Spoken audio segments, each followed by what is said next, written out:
Welcome to a very quick unboxing of my new iPhone 11 Pro green 256 gig.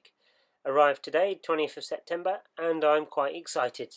My last phone was the iPhone X. Comes in a normal packaging, little green tab, all the details. The camera bit on the box is actually raised, it's bumpy, which is nice. The same opening, wait for it, there we go. And there it is, very matte finish, it looks very nice. First time it's got writing on the front. I thought for a minute it was the back, but it is the front. But it's just on the little plastic bit around it, just says Apple, Cupertino, that sort of thing. Triple camera array, flash on the back, I guess a microphone there. Feels solid. I'd say it's lighter than my iPhone X. Whether or not it is, I don't know.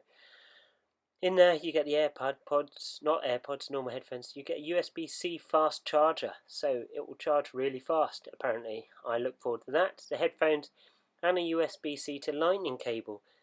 Everything we need.